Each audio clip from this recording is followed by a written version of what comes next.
알릴레오. 예, 다들 기억하실 텐데요. 11월, 12월에 KT 그 통신구 화재 사건도 있었고 또 고양시에서는 그 온수 배관이 터져서 굉장히 큰 피해가 났죠. 그 전문가들이 사고 경위를 보면서 많이 지적을 했습니다. 우리 땅 밑에 얼마나 많은 것들이 묻혀져 있는지 정확한 지도가 없다. 우리가 발을 딛고선 땅 밑에 뭐가 어떻게 깔려 있는지 모른다는 얘기입니다. 근데 사실 우리가 잘 모르는 게 땅 밑에 뭐가 있는지만 모르는 게 아닙니다. 국가 정책도 마찬가지죠. 우리가 언론 보도를 통해서 만나는 많은 정보들은 땅 밑에 있는 것을 잘 보여주지 않죠. 그래서 지금 정부가 펴고 있는 많은 정책들, 참여정부에서 시작했고 또 들어오는 국민의 정부에서 시작된 것들인데 제대로 이렇게 조명을 받지 못해서 많이 뒤틀려가고 있습니다. 때로는 뿌리가 뽑히기도 하죠.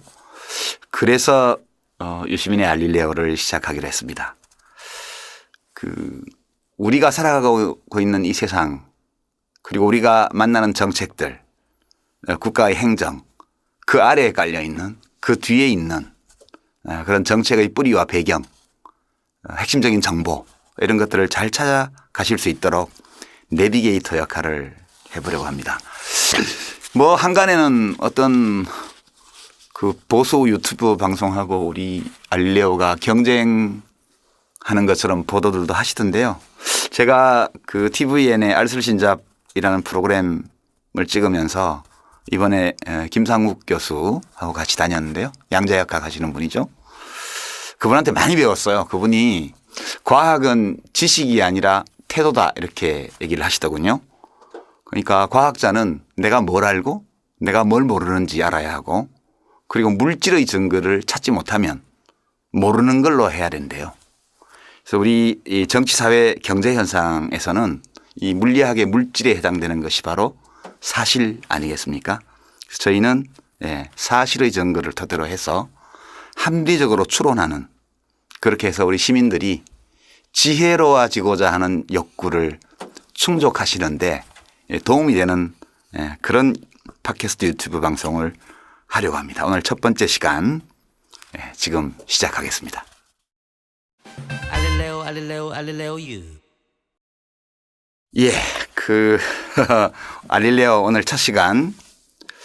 근데 저희 죄송하다는 말씀을 먼저 드려야겠어요. 사실은 팟캐스트 팟빵에 우리가 업로드하기 위해서 비노출로 채널 개설을 했는데 그게 뜻하지 않게 노출되는 바람에 한 열흘 동안 정말 많은 분들이 구독 신청을 하시고 좋아요를 누르시고 댓글을 남기시고 뭐 목 빠지겠다 현기증 난다 이런 말씀들 주셨습니다. 댓글도 무지무지 많이 달렸던데요.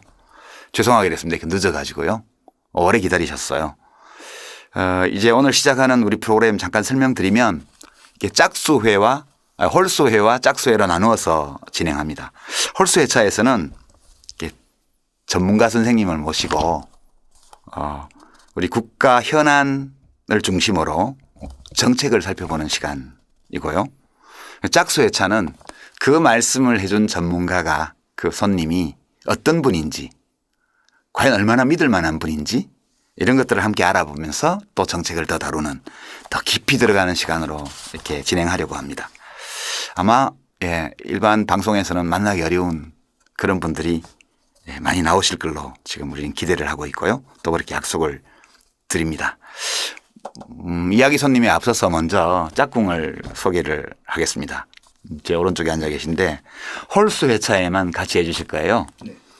우리가 사실을 기초로 합리적 추론을 하는 방송이기 때문에 데이터가 필요합니다. 그래서 데이터 전문가 리서치 앤 리서치의 배종찬 본부장님 안녕하세요. 안녕하십니까. 네. 오늘 유시민의 알릴레오 첫 번째 문을 여는 시간인데요. 먼저 가끔씩 공동 진행자 역할도 하셔야 되고 데이터도 주셔야 되는 그런 분으로서 소감 각오 한번 여쭤볼까요? 정말 다른 어떤 각오보다도 우리 알릴레오가 지향하는 것은 뭐 이념을 이야기하거나 강요하기 위한 게 결코 아니거든요. 가장 중요한 것은 우리가 그 사실을 제대로 알고 나서 받아들이든 또 비판을 하든 그건 그 다음의 문제니까요. 그래서 저는 최대한의 데이터를 가지고서 객관적으로 우리 방송을 우리 유튜브를 또 시청하시는 분들에게 정확한 정보 전달의 이 일꾼이 되도록 최선을 다하겠습니다. 네. 좀 그런 걱정이 있는데요. 저는 노무현 재단 이사장으로서 노무현 재단이 제작해서 내보내는 이 방송을 진행하고 있고요. 이게 1인 방송이 아니거든요. 그리고 또 이야기 손님을 오시는 분들은 또 공직을 맡고 있거나 이런 경우도 없지 않아서 저 사람들이 저기서 무슨 트집 잡을 만한 말을 하기를 기다리는 그런 분들이 또 있을 것 같아요.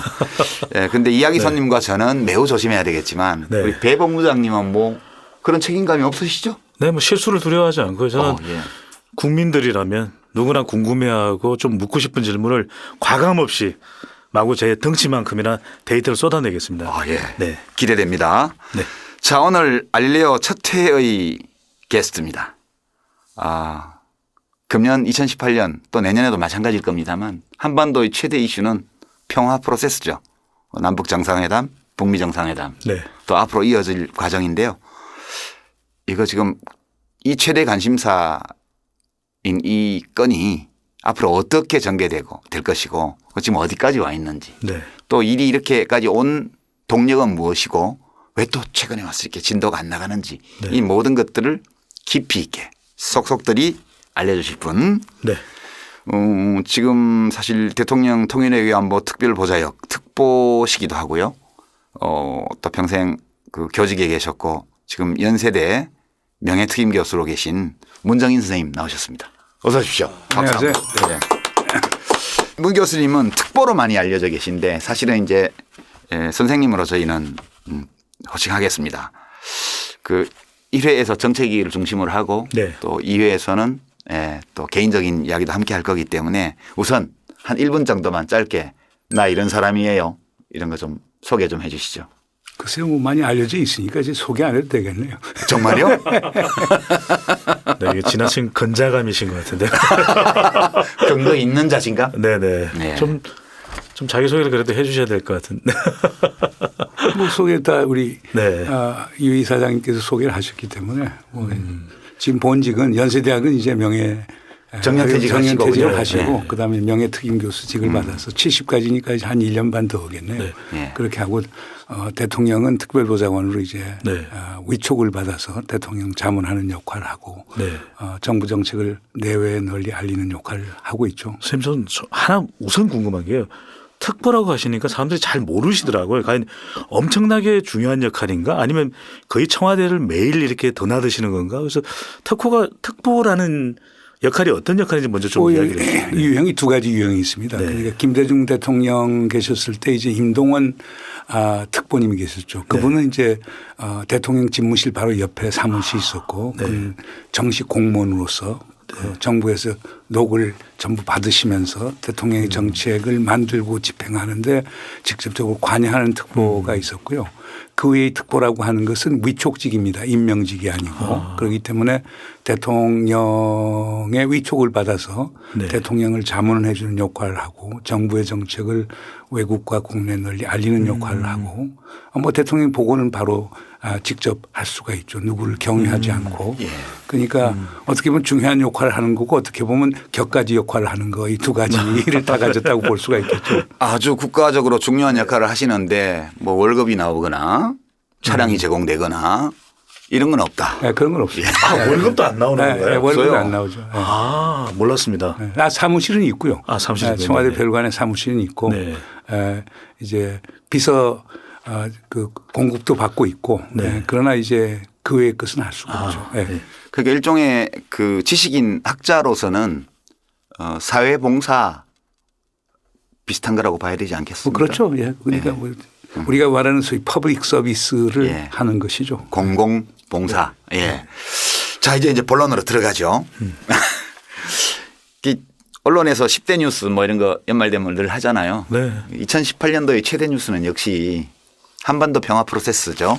예, 뭐 어떻게 용어를 지칭을 하든 지금 뭐 남북 정상회담 여러 차례 있었고 북미 정상회담도 있었고 근데 최근에 와서는 북미 간 대화도 잘 진행이 되지 않는 것 같고 여러 가지 안 좋은 소식도 많이 나오고 있습니다. 근데 국민들이 이 건에 대해서 가진 태도는 한 4가지 정도 있는 것 같아요. 틀림없이 잘 될 거야. 이런 분들 계시고요. 잘 될까? 이런 분들 계시고요. 잘 될 턱이 있나? 이런 분도 계시고요. 잘 되면 안 돼. 이런 분도 있어요.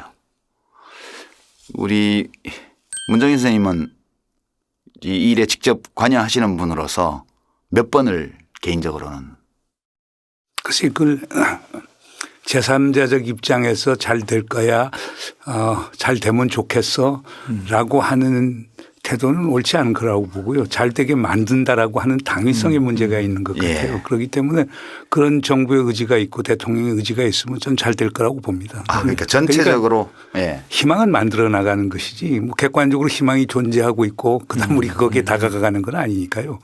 그냥 한반도 평화 프로세스도 우리가 만들어 나가는 과정에 있는 것이거든요. 그래서 그렇게 우리가 의지가 있고 의도가 있고 그리고 노력을 하고 국민적 합의가 있고 그러면 저는 이루어질 거라고 봅니다. 그러면 질문을 바꿔보죠. 꼭 잘 되게 만드실 자신이 있으십니까? 그러니까 자신의 문제라고 하는 것은 그러니까 제가 제 혼자 마음을 먹고 된다라고 하면 그런 표현을 쓸 수가 있는데 자 우리 북한이라고 하는 상대가 있죠. 미국이라고 하는 상대가 있죠. 중국, 일본, 러시아라고 하는 또 주변 국가도 있죠. 또 한국 내에서도 또 여당, 야당, 보수, 진보가 나눠져 있기 때문에 여러 가지 변수들이 있고 그 변수들이 불확실성, 그리고 모호성, 복잡성 이런 것들이 다 연루되어 있기 때문에요. 그걸 단선적으로 얘기할 수는 없겠죠. 그러나 이제 중요한 것은 우리 목표는 분명하니까요. 그러니까 한반도의 비핵화 결국에 평화체제를 구축한다라고 하는 기본적인 목표가 있고 그 목표를 향해 나가는 데 있어서 정부가 노력을 많이 하고 그리고 국민도 설득하고 주변국도 설득하면은 전 좋은 결과가 나올 거라고 생각합니다. 저는 그건 희망을 갖고 가야지 희망이 하늘에서 떨어지는 열매가 아니거든요. 잠시 반성했습니다. 이렇게 방관자적 태도로 구경꾼의 태도로 질문하면 안 되는 거였는데 우리 알릴레오에서는 첫 해부터 반성을 하시네요. 네. 바로 반성 들어갑니다. 선생님 저 질문 하나 드려야 되나요? 저는 그래서 궁금한 게 잘 되게 해야 된다는 그 사명감이 저는 너무 와 닿거든요. 그러니까 김대중 대통령 때부터 계속했던 남북한 간의 관계를 좋게 하기 위한 노력들이 바로 그런 사명감에서 저는 비롯됐다고 생각하는데 누구를 설득하시기가 굉장히 제일 어렵다고 생각하세요? 그러니까 다 어렵죠. 북한이 가장 어려워요? 아니면 우리 국민들입니까? 아니면 미국입니까? 아니면은 중국이나 뭐 아마 러시아. 우리 대통령 입장에서는 그럴 거예요. 북한 그 개별적인 설득, 미국 개별적인 설득 뭐 야당에 대한 개별적 설득이라면 쉬울 건데요. 또 미국하고 북한과의 관계가 있고 또 야당은 야당이라고 하는 또 복잡한 국내 정치적 관계가 있기 때문에 거기에 개입하는 개입 변수가 상당히 많아요. 그러니까 대통령 뜻대로 쉽게 되는 건 아니죠. 그러나 하나 중요한 것은 방향과 목표는 분명히 설정돼 있기 때문에 흔들리지 않는다. 그건 흔들리지 않는 거죠. 우리 대통령께서는 그건 정말 소위 영어를 써서 안 됐습니다만 커미티드 거기에 꼭 이루어야 되겠다는 꽂혔다. 꽂혀 계시다. 집념이 아주 강하시기 때문에 저는 거기 희망을 좀 겁니다. 하여간 지도자가 왜 필요합니까? 지도자가 우리를 이끄는 건데 지도자의 어떤 그 나름대로의 집념과 의지가 있으면은 뜻이 있으면 길은 열리는 거니까요. 저는 그런 시각에서 봅니다. 배 본부장님 이 대목에서 국민들의 어떤 기대 또는 전망 또는 뭐랄까요 심리 상태 이런 것들을 한번 살펴봐야 될 것 같은데 최근에 김정일 국방위원장 국무위원장이죠. 김정은 국무위원장. 김정은 국무위원장이 제 김정일 시대를 왔다 오래 살아가지고 첫 해니까 다 이해를 하실 겁니다. 김정은 국무위원장의 답방이 아직 안 되고 있어요. 그런데 이제 그거에 대한 국민들의 생각도 있고 또 앞으로 북한을 얼마나 우리가 믿고 이 과정을 해나갈 수 있을지에 대한 여론도 있는 것 같아요. 혹시 최근에 나온 데이터들이 있습니까? 조금 상반된 선생님 여론이 있는데 하나는 김정은 위원장 우리 마지막 순간까지도 답방할 거야 이런 생각들을 많이 했고 기대감도 컸는데 결국 뭐 답방은 연기됐는데 답방에 대해서 물어보면 우리 국민들이 거의 3분의 2가 찬성을 하거든요. 대부분의 조사에서. 그러니까 김정은 위원장의 답방은 이렇게 환영을 하는데 또 다른 질문을 이렇게 물어봤거든요. 우리 국민들이 가장 눈여겨보고 있는 것은 이 4.27이었죠. 판문점 선언.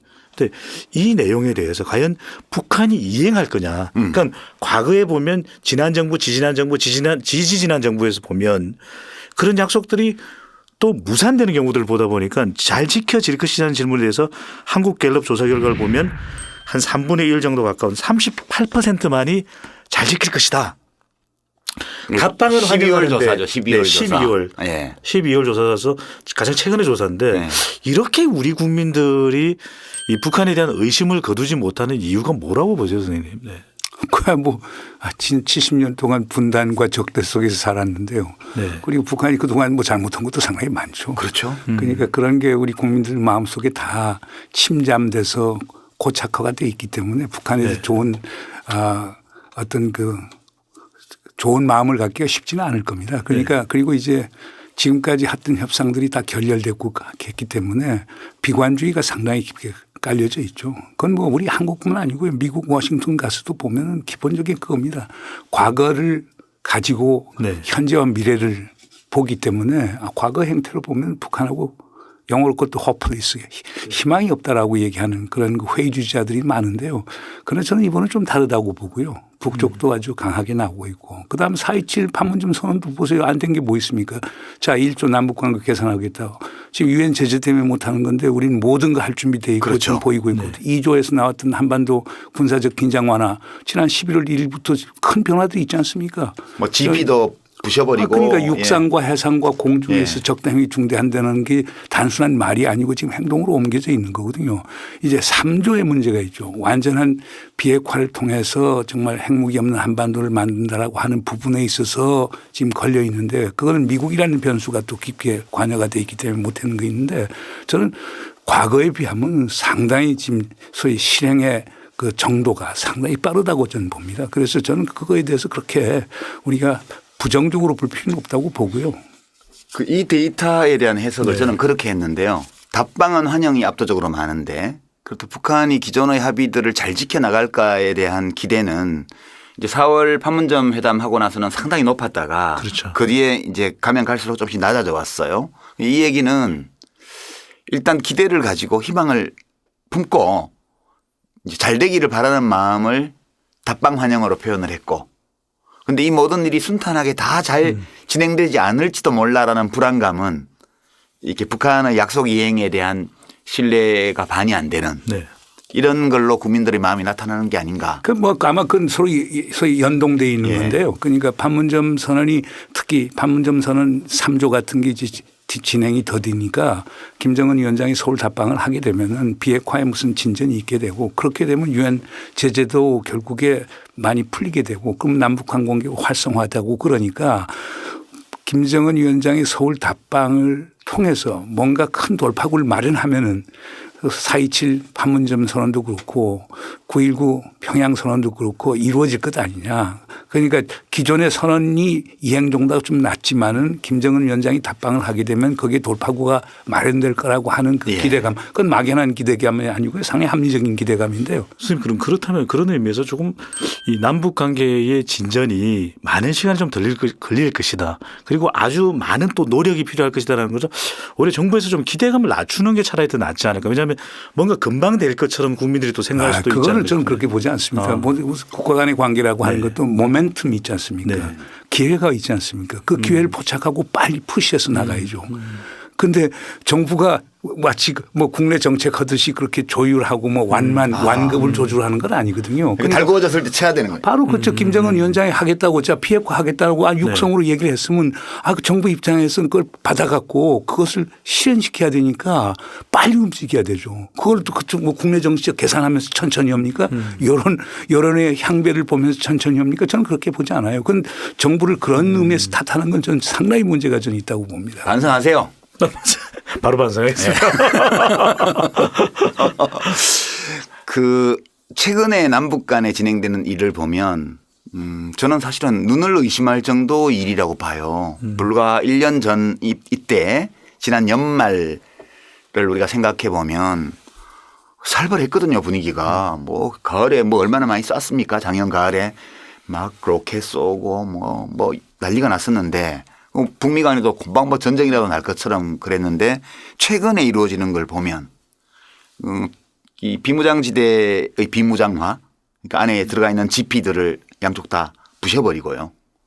그다음에 JSA 아직도 진도가 좀 덜 나가 있습니다만 JSA 공동경비구역 안에 분계선을 철폐하는 거라든가 또는 이제 남북 철도 도로 조사해서 막 우리 기차가 북한 철도를 다 밟고 오고 군사회담 열어가지고 비행금지구역 설치하고 뭐 서로 간에 그다음에 이 강화도 앞쪽에 임진강 한강 하구에 수로 조사를 공동으로 하고 이런 일들이 옛날 같으면요 그런 거 하나 하려면 6개월 1년 협상으로 시간을 끌다가 겨우 하나 할까 말까 한 것들이 한꺼번에 막 이루어지고 있어서 일종의 한계 자극 체감의 법칙이랄까 너무 한꺼번에 많은 일들이 있으니까 사람들이 뭐가 진행되는지를 못 느끼는 것 같은 느낌 그게 들 정도로 사실 저는 우리 이런 일들이 어떻게 한꺼번에 이렇게 진행되지 그런 생각도 드는데 여는 지금 많은 사람들이 관심을 가지고 있는 질문이 남북 관계는 확실히 좋아지는 것 같아요. 빠른 속도로.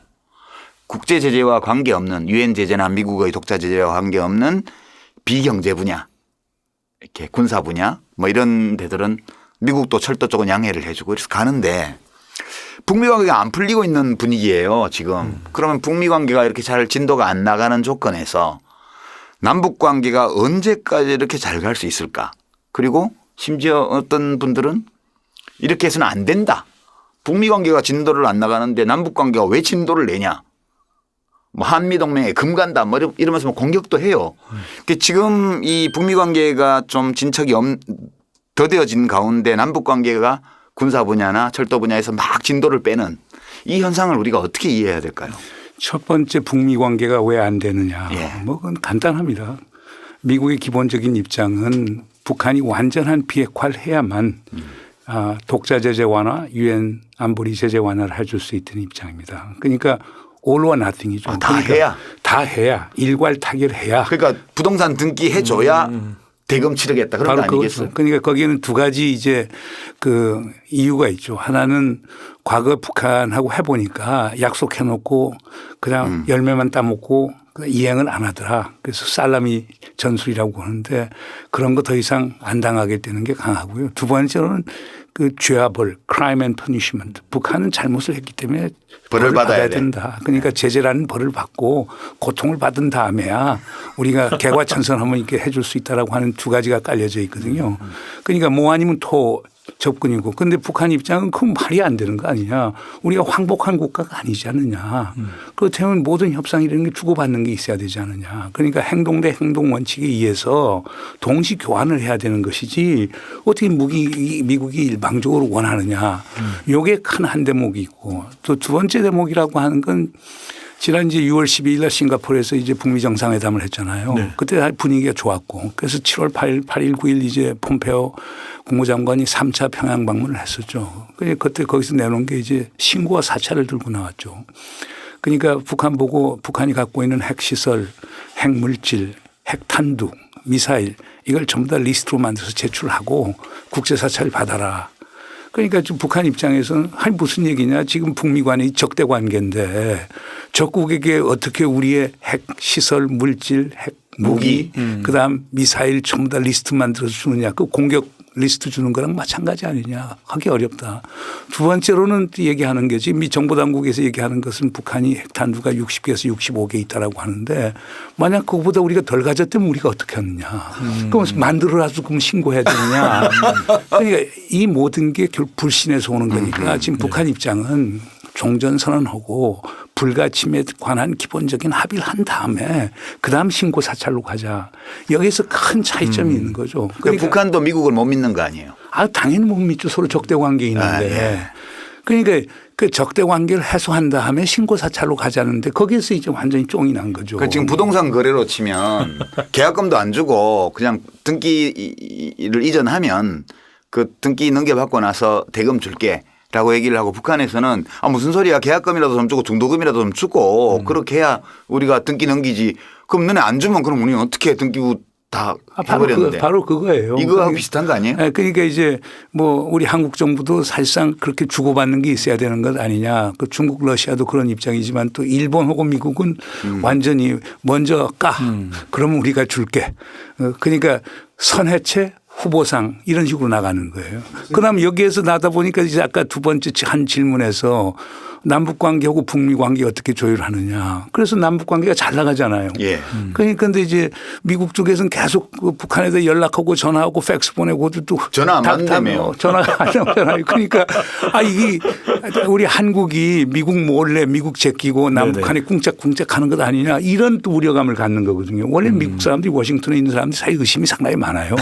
그러니까 그렇게 하다 보니까 그래서 우리 결국에 이제 합의를 본 게 스티브 비건이 왔을 때 지난번에 왔을 때 합의를 본 게 결국에 뭐냐 그러면 워킹그룹 만들어서 서로 조율하자.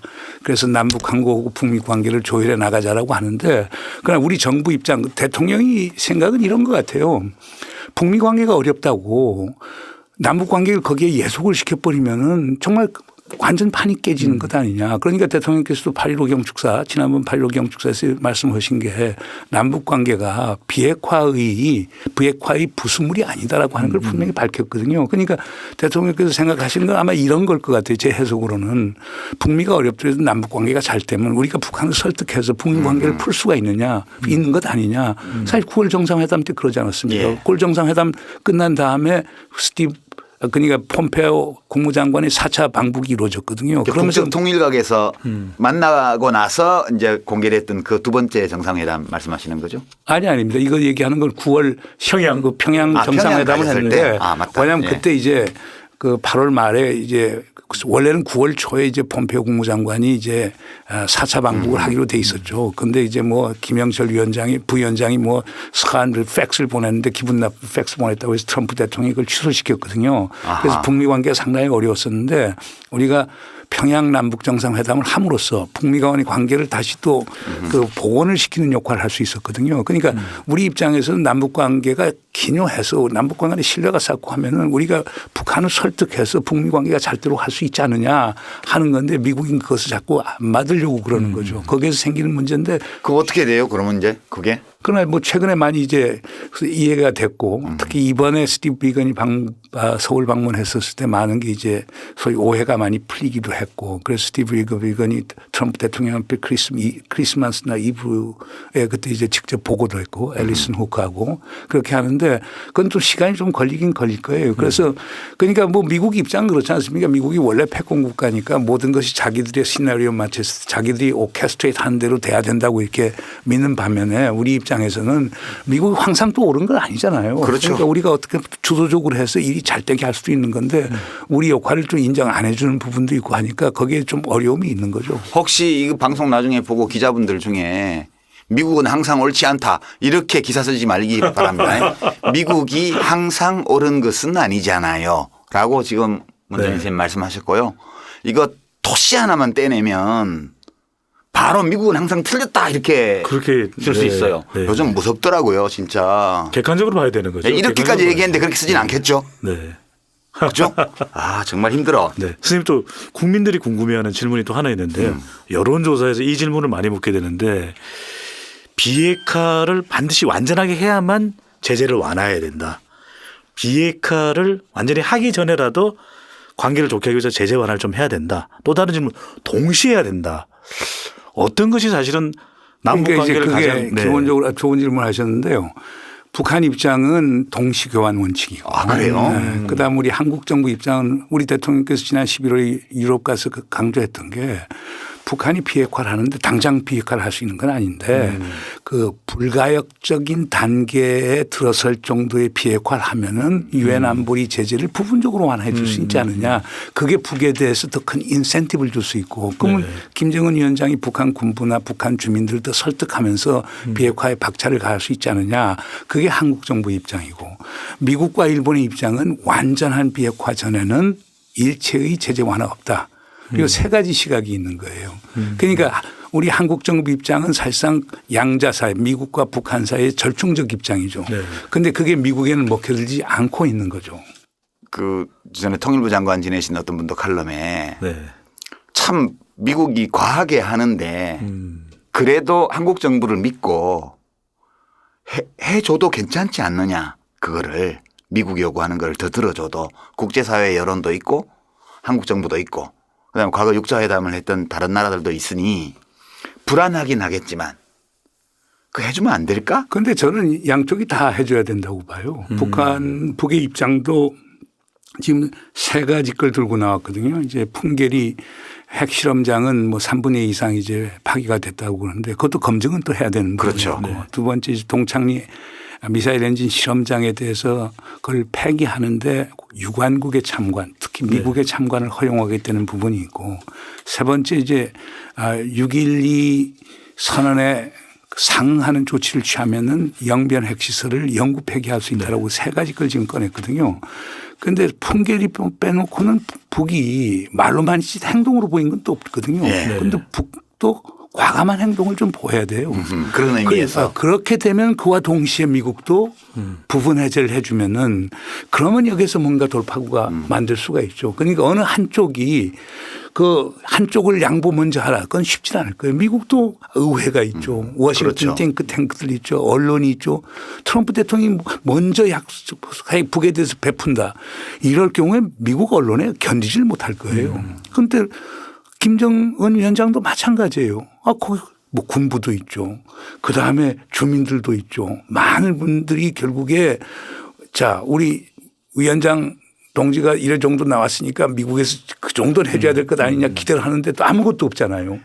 그러니까 이런 상황이기 때문에 저는 동시 교환 원칙이라고 하는 표현을 쓰지 않더라도 양측이 조금 구체적인 걸 좀 보여야 되고 특히 북의 입장도 구체적인 행동으로 보여야 될 거예요. 참관시켜서 심지어 검증 한번 하라고 그러고 구체적으로 보여주서 행동으로 보이면 달라질 수 있죠. 지금은 아직은 엄격한 의미에서는 말 대 말이에요. 그런데 이게 행동 대 행동으로 가야 될 필요가 있는 거죠. 그러면 아니 제가 좀 준비해온 질문이 있는데요. 먼저 이 질문 드리기 전에 그래도 2018년도 한 해 동안 남북 간에 이렇게 진행되었던 상호 이해와 화해 조처, 그다음에 협력 사업들, 그다음에 앞으로 전면적인 협력을 위한 준비 작업들 이런 것들에 대한 국민들의 기대는 조사에서 괜찮게 나타나고 있죠. 상당히 높았죠. 정상회담에 대해서도 우리 국민들의 호응이 굉장히 높았고 이게 그전에 보면 90% 넘는 국민들이 성과가 있었다. 네, 성과가 있었다고 평가를 할 거예요. 그런데 또 하나 예전부터 이제 남북 관계에서 계속 질문을 해왔던 게 적대 관계냐 협력 관계냐 아니면은 앞으로 이제 미래를 밝게 보느냐 어둡게 보느냐인데 우리 국민들이 지난 정부와 지지난 정부에서 굉장히 대결 국면이었잖아요. 그래서 적대 관계라고 하는 응답이 계속 높았었는데 이제 좀 협력 관계다. 최근에? 네, 협력 관계다. 그리고 또 북한의 또 우리 그 대화 상대니까 대화 상대에 대해서 상당히 또 친근감도 높아졌고 우리가 무조건 대화 상대를 뭐 적대감을 가지고 적대시할 필요는 없는 거 아니겠습니까? 그렇다면 이제 서서히 화해 이 모드가 만들어지는 것인데 근데 한 가지 선생님 저는 각종 여론조사에서도 나오는데 이 우리 국민들이 종전선언에 대해서는 상당히 호응도가 높거든요. 근데 종전선언이 이게 왜 안 되는지 그러니까 종전선언은 이 비핵화와는 다르게 우리 국민들이 이제 종전선언하고 이제 평화체제로 가자. 이게 안 되는 결정적인 이유는 뭡니까 선생님? 뭐 미국 때문이죠. 일단 미국이 뭐 더 내놓기 전에는 종전선언도 안 해준다고. 그건 아니고요. 미국도 미국 나름대로 또 이유는 있죠. 그러니까 이제 우리 대통령께서 종전선언에 상당히 연연하는 이유가 있어요. 그러니까 판문점 선언 이제 3조에 보면은 이제 올해 안에 종전선언을 하고 그다음에 평화조약 체결하는 등 평화체제를 추동해 나간다라고 하는 대목이 있거든요. 3조 1항에 해당되는 부분인데 대통령이 생각한 건 이거였어요. 종전선언이라는 걸 채택을 해놓으면 적대 관계가 사실상 거기에서부터 끝나는 것 아니냐. 그러면 여기에서 한편으로서는 북한의 비핵화를 추동하고 다른 한편으로서는 한반도 평화체제를 추동해 나가는 두 개의 목표를 동시에 추동해 나간다라고 하는 그런 생각이 있었거든요. 그래서 종전선언이라는 게 상징적 의미가 상당히 많은 거긴 하지만은 거기에 그렇게 역점을 뒀었어요. 그리고 한국 정부가 내놓은 종전선언이라는 게 그동안 많이 뭐 오해도 되고 이렇게 했지만 기본적으로 네 가지로 구성되어 있는 걸 제가 알고 있습니다. 그래서 첫째는 결국에 뭐냐 53년 정전협정 체결 이후에 계속 지속되어 오는 비정상적인 적대 관계를 종식시킨다라고 하는 걸 정치적으로 선언하는 것. 두 번째는 그러면 자 종전을 선언하게 되면은 자연히 적대 관계를 청산하는 문제가 나온단 말입니다. 그 두 번째고 세 번째는 근데 적대 관계를 청산하지만 지금 당장 평화 체제라든가 평화 조약이라는 게 존재하지 않는단 말이에요. 그걸 하기 위해서 과도기적으로는 정전 협정을 유지하면서 기존에 지금 그 군사분계선도 유지하고 유엔군 사령부도 유지하고 중립국 관시함도 유지하면서 과도기적으로 유지를 하고 마지막 단계에서는 종전선언을 통해서 결국에 비핵화와 평화체를 동시에 추진해 나가자. 이게 기본적인 선거기거든요. 그런데 미국에서는 왜 이거에 대해서 좀 회의적으로 보느냐. 미국은 이걸 우리 정부가 본 건 상당히 선언적 의미로서 일종의 그 유수 효과 비슷한 거죠. 네네. 그러니까 마중물 효과를 하기 위해서 결국 종전선언을 하자는 건데 미국 입장에서는 종전선언 하게 되면 자연히 주한미군 철수 문제 나올 거고 한미동맹 축소 또는 이제 와해 문제가 해체 문제가 이렇게 나올 텐데 이게 너무나 큰 혜택을 북한에 주는 거다. 이건 우리가 할 수 없다는 거거든요. 그러니까 우리 정부에서는 그걸 또 분명히 얘기했어요. 우리가 종전선언하고 평화조약을 맺는 것하고 주한미군이나 한미동맹을 유지하는 것은 별개의 문제다. 한미동맹이나 주한미군은 한국과 미국의 주권국가 사이의 문제이고 평화체제 종전선언 평화체제의 문제라고 하는 것은 남북미 중 이렇게 관련되어 있는 문제이니까 별개의 것이라고 설명을 하는데도 불구하고 미국에서는 북이 지금 정도의 지금 하는 건 엄격해서 비핵화 지금 추동을 완전히 한 것도 아니고 쉽게 얘기해서 지금 동결 정도의 수준에서 종전선언을 준다라고 하는 것은 북한에 너무 많은 소위 캐럿 당근을 주는 거다. 네. 이런 것 때문에 이제 미국에서는 이제 자꾸 이거에 대해서 이제 그 의구심을 갖는 거거든요. 우리가 정보가 없는 분야가 좀 있는데요. 네. 우선 북한은 여론조사가 없잖아요. 우리가 데이터가. 네. 북한 인민들이 이 김정은 국무위원장의 일련의 행보에 대해서 어떻게 생각하는지 이런 건 뭐 그쪽은 뭐 전체주의 동원 체제니까 사실 뭐 여론이라는 게 있는지도 모르겠지만 여하튼 그 데이터가 없어요. 근데 다만 들리는 얘기로는 두 가지가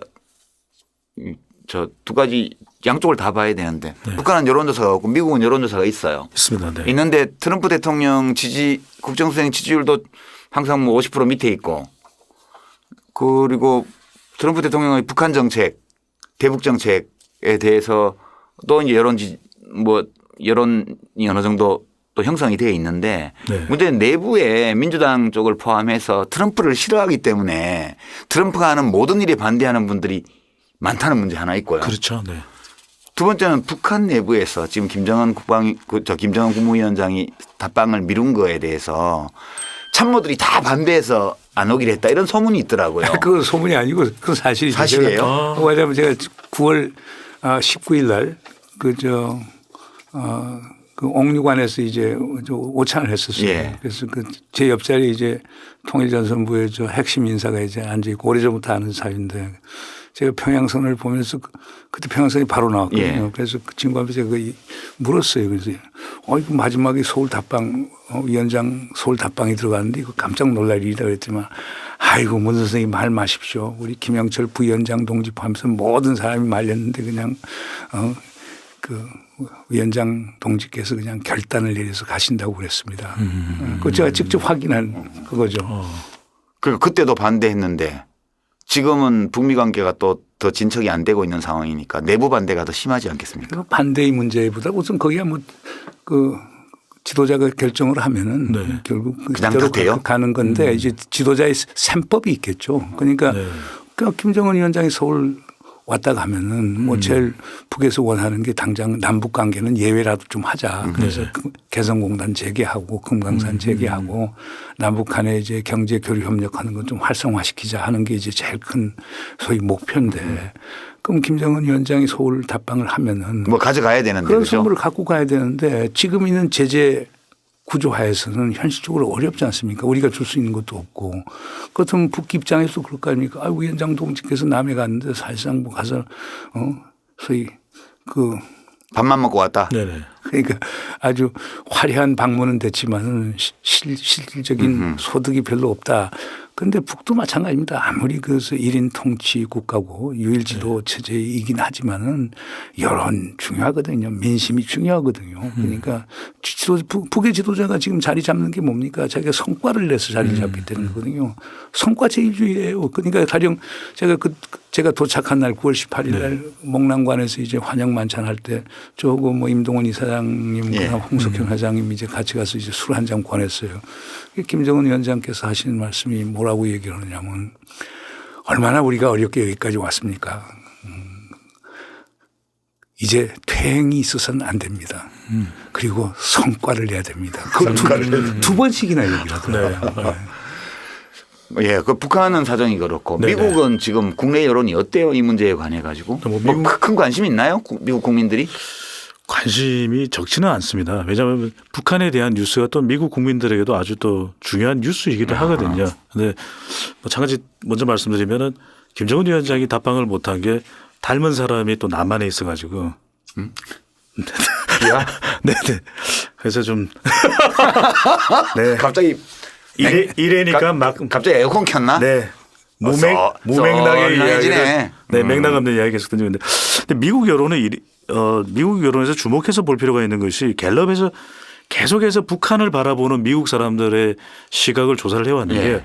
지금 올해 들어서서 이 북한에 대한 이미지가 훨씬 개선됐습니다. 아하. 그러니까 5년 전 10년 전만 하더라도 북한은 정말 이제 적대시하는 국가가 거의 10명 중에서 미국 국민들 6명이 가까웠다면 이번의 경우에는 심지어는 뭐 동맹은 아니더라도 우호적으로 동맹 정도로 볼 수 있는 17%나 됩니다. 그래요? 그리고 적대시 되는 것이 48%까지 떨어졌어요. 그러니까 역대 어느 때보다도 한 10여 년 전과 비교하면 미국 국민들이 북한을 바라보는 시각은 상당히 개선됐다. 근데 연말 2018년 연말 시점에는 어떻게 됐을지 다시 한번 또 보긴 해야 되는데 또 다른 하나의 시각은요. 이 트럼프 대통령이 그러면은 이 말한 발언에 대해서 미국 국민들이 가지고 있는 신뢰 부분인데 지난 6개월 동안이죠. 그러니까 이제 판문점 선언 이후 또 북미 정상회담 이후 이게 이제 거의 11월 말 12월 초에 걸쳐서 실시된 조사 결과인데 물어본 겁니다. 지난 6개월 동안에 북핵을 끝내는데 효과가 있는 것과 지난 25년간을 비교했을 때 지난 6개월이 정말 있었다. 효과가 있었다고 보는 데 동의하는 응답이 34%밖에 되지 않는다는 거. 트럼프 대통령의 발언에 대해서. 그리고 민주당은 특히 그게 공감하는 의견이 22%밖에 안 됐어요. 민주당 지지층에. 네. 그러니까 지금 트럼프 대통령이 미국 국민들로부터 대북 정책에 대한 그만한 신뢰를 사실 못 받고 있는 것 같거든요. 2019년에 트럼프 대통령이라는 이 인물이 이 대북 관계에 상당한 변수가 될 텐데 저는 선생님께 여쭙고 싶은 게 2019년 트럼프 괜찮은 겁니까? 트러블입니까? 트위트입니까? 어떻게 되는 겁니까? 그래서 이게 저는 이제 주로 그 외신 특히 미국 언론인들이 저한테 제일 인터뷰를 많이 와요. 네. 그러니까 지난 4월 그리고 9월에는 뭐 저의 전성기였죠.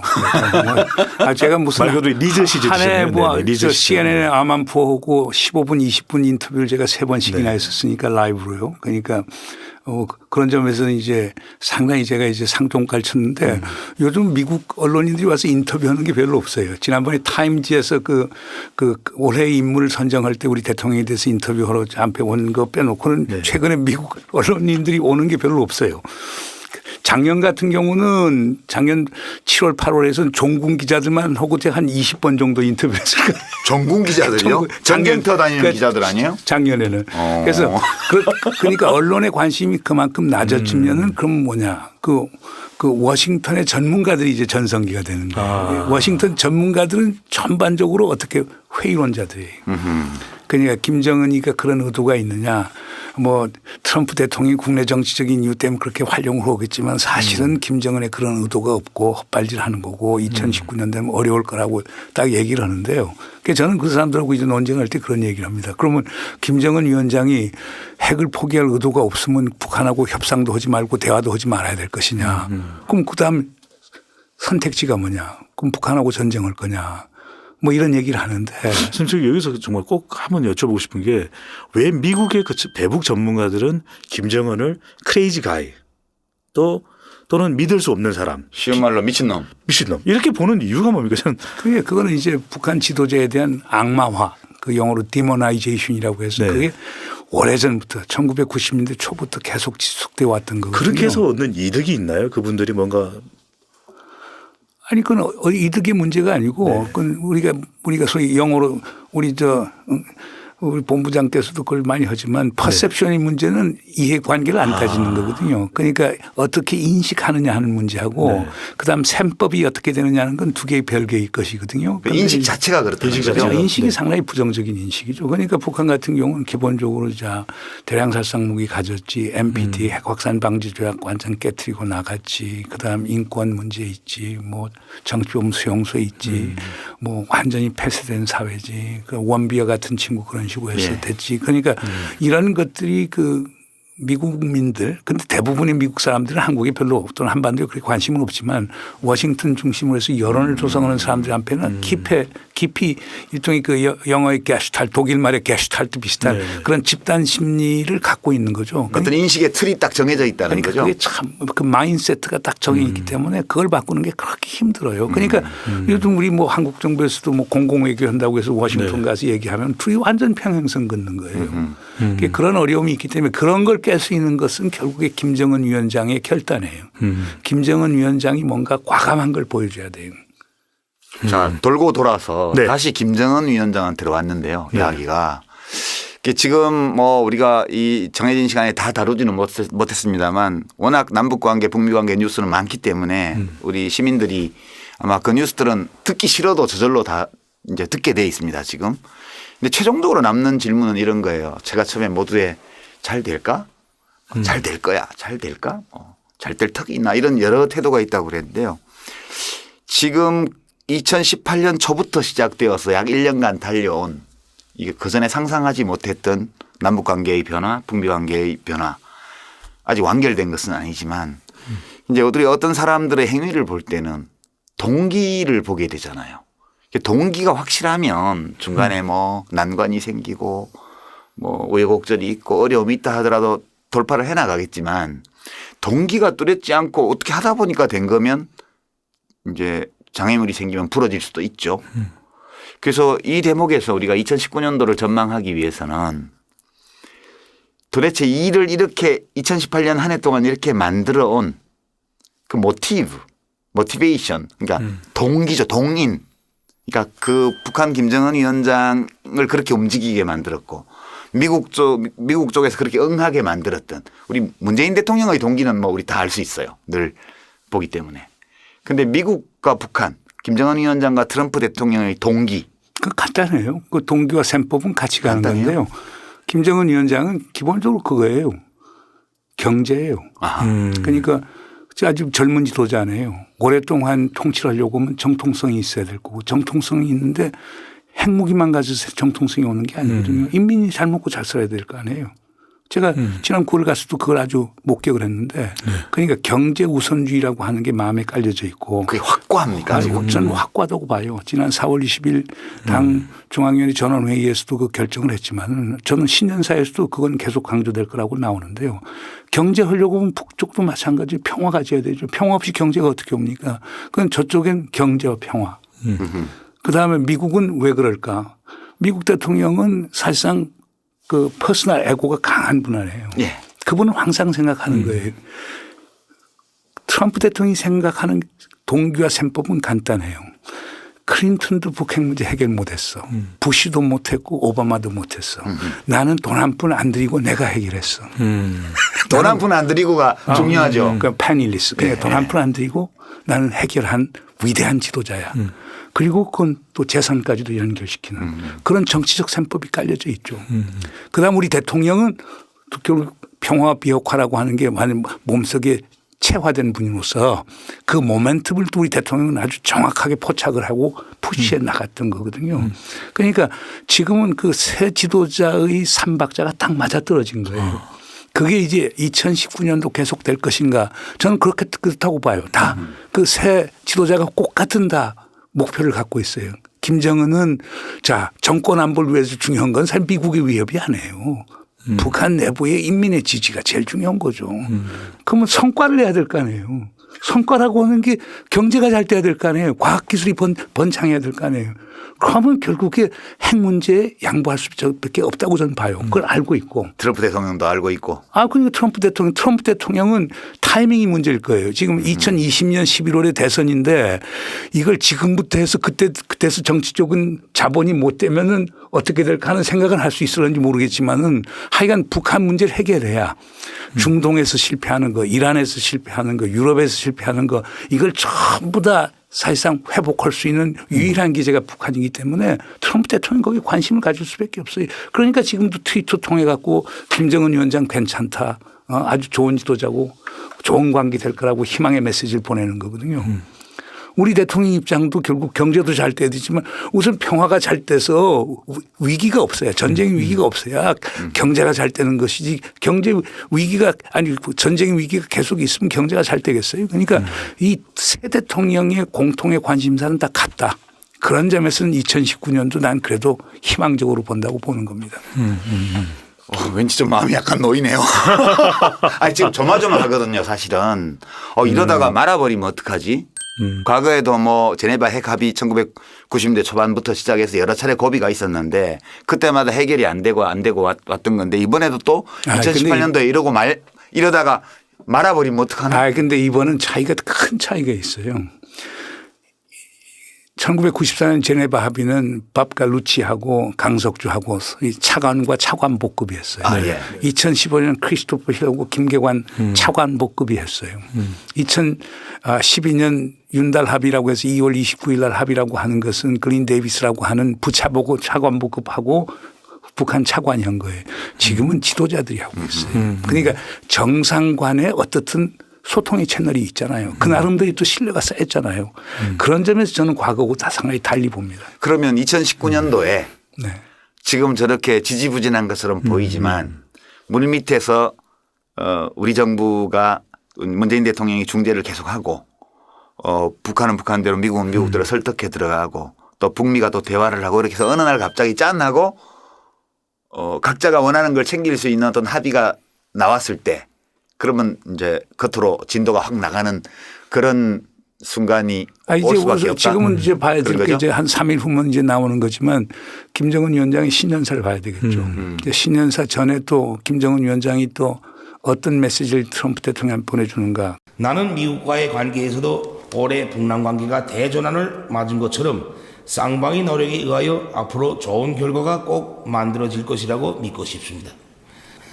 나는 앞으로도 언제든 또다시 미국 대통령과 마주 앉을 준비가 되어 있으며 반드시 국제사회가 환영하는 결과를 만들기 위해 노력할 것입니다. 금년 1월 1일 신년사에 대해서는 트럼프 대통령이 상당히 관심 있게 엄청나게 부정적인 트윗을 보냈죠. 그래서 상당히 어려움이 많았었는데 이번에 어떻게 이제 북이 미국하고 이렇게 소통해서 신년사 전이라도 소통을 하고 그러니까 신년사에 대해서 긍정적인 게 오면서 그래서 북미 정상회담 2차 회담이 열리게 되고 그때 우리 대통령도 가서 뭐 종전선언을 한다든가 그러면서 또 김정은 위원장이 서울 답방 이렇게 되면 아주 최상의 시나리오가 되는 거죠. 그런데 그 가능성을 배제할 수는 없다고 결국은 봅니다. 2차 북미 정상회담이 언제 열리기로 결정이 되고 그게 발표되는 시점 그때가 곧 올 거다. 저는 그렇게 봅니다. 우선 트럼프 대통령이 1월 또는 2월이라고 얘기를 하고 1월 지금 뭐 많은 저 미국 관리들이 몽고하고 비에트남 가서 뭐 현지 조사도 한다는 얘기도 나오고 그러니까 회담 장소 때문에 희망을 가집시다. 선생님 저기 1월입니까 2월입니까? 그건 예단하기 좀 힘들고 예단하고 힘들고. 아마 우리 이 알릴레오가 나갈 시점 때쯤이면은 신년사를 보고서 우리 알릴레오를 보시면 더 이래서 이렇게 설명이 되는구나 더 이해하시기가 좋으실 그런 생각이 드는데 우리 알릴레오 보면서 아마 또 이 질문은 또 하고 싶어 자, 이제 마지막 질문 하실 것 같은데 왜 이건 안 물어보시냐. 그러니까 계속해서 제기하는 게 왜 문재인 대통령과 우리 정부는 북한 인권 이야기는 안 하느냐. 근데 여기에 대해서 분명히 선생님께서 설명해 주실 이야기가 있으실 것 같거든요. 네. 그 인권 문제는 그래요. 그러니까 쉽게 얘기해서 이제 신뢰가 쌓이지 않은 상태에서 북의 인권 문제를 거론을 하면 북은 그것을 내정 간섭이고 자기들이 체제에 대한 위협으로 보거든요. 그러면 그게 평화하고의 반비례를 가져오고 그다음에 그 베이직 휴먼 니즈라고 해서 북한의 기본적인 소위 생존권 하고 네. 반비례를 가져오는 문제가 있거든요. 그렇기 때문에 우선 제일 어려운 핵 문제부터 해결하면서 신뢰가 쌓이면 그때 되면 자연스럽게 인권 문제를 우리가 얘기할 수 있죠. 그리고 김정은 위원장도 알 겁니다. 네. 김정은 위원장이 제일 하는 게 미국하고 외교관계 정상화거든요. 네. 그러려고 미 상원의 3분의 2 이상의 비준을 받아야 된다는 말입니다. 인권 문제 다루지 않고 어떻게 그걸 받습니까? 그러니까 북독은 모르는 바가 아니기 때문에 저는 지금 어려운 지금 우리 사활이 걸린 핵 문제에서 진전이 있게 되면은 인권 문제는 저는 순조롭게 풀릴 수 있다고 저는 거의 전 장담을 합니다. 순서의 문제인 거네요. 네. 코스 요리로 네. 보면 되겠네요. 그렇게 일단 보시면. 예, 앞에 거를 처리해야 네. 그다음 접시가 나오는. 아니 그것보다도 신뢰가 없이 야 너희 집에서 그렇게 못 사냐 하면 그건 싸움 나잖아요. 저희 뭐 수원 20회 분위기인데요. 근데 네. 신뢰가 있고 가까운데 너 참 어렵구나. 그래 어려워. 네. 이거 엄청난 어다르고 아다르다고 그 차이가 있기 때문에 우리가 북한에 접근하는 문제예요. 우리 대통령이 무슨 인권 변호사로 대통령 된 사람이 그거 제가 볼 때는 인권 문제 누구보다 관심을 갖죠. 그런데 이제 순서가 있으니까 우선순위가 있으니까 거기에 차이점이 있다고 보시면 됩니다. 자, 오늘 그 유시민의 알릴레오 첫 시간 대통령 통일안보 특별보좌관을 맡고 계신 문정인 교수님 모시고 이야기 나누고 있는데요. 이제 오늘 1회는 여기서 마무리를 하고 네. 아직 남은 이야기하고 이런 것들은 다음 주 방송에서 다시 더 나누도록 하겠습니다. 다음 주에는 우리 배본부장은 안 계시고 저하고 둘이 할 거거든요. 알겠습니다. 네. 네. 그래서 오늘 첫 회 네. 좀 제가 말실수도 많이 하고 말실수 발음 실수 포함해서 네. 사람 이름도 헷갈리고 막 이랬는데 실수에 눈 감을 수 있는 좋은 사람이 되겠습니다. 첫 회 하신 소감 어떠세요? 네, 뭐 저는 너무 재미있는 시간이었고요. 또 하나 중요한 것은 가장 중요한 거 팩트. 그리고 정말 궁금했던 걸 물어보면 답을 얻을 수 있는데 사람들은 그 답을 보기도 전에 선입견을 가지거든요. 저는 제발 이제는 객관적인 판단을 할 수 있는 팩트, 알릴레오. 그래서 판단할래요. 이렇게 되면 좋겠습니다. 네. 예, 아이 고맙습니다. 다음 주에는 이 문정인 선생님 개인에 대해서도 좀 이야기하면서 남아 있는 다른 이슈들 이 한반도 평화 프로세스와 관련된 것을 다루려고 하는데요. 일단 오늘 하여튼 수고하셨습니다. 감사합니다. 부장님. 예. 저 더 깊이 들어가려면 체력 보충을 해야 되니까 우리 문재인 선생님하고 저하고는 당 보충 좀 하고 돌아오겠습니다. 그리고 이제 막 끝내려고 하니까 제작진이 공지사항 하나 하라고 네. 그러네요. 알릴레오에서는 청취자 여러분의 의견이 많이 필요합니다. 팟빵 알릴레오 게시판 노무현재단 홈페이지 여기에 의견 올릴 수 있는 공간을 마련해 뒀으니까요. 오늘 방송에 대한 의견 궁금한 점 이렇게 적어주시면 반영하도록 그렇게 하겠습니다. 또 이런 이슈 해줬으면 좋겠어요. 뭐 이런 분 모셨으면 좋겠어요. 이런 소망사항에 대해서도 아이디어 올려주시면 저희가 최대한 반영하도록 하고요. 예, 그 유시민의 알릴레오 오늘은 여기서 마치고 다음 주에 뵙겠습니다. 다음 시간에도 길 잃어버리지 말고요. 잘 찾아오시기 바랍니다. 고맙습니다.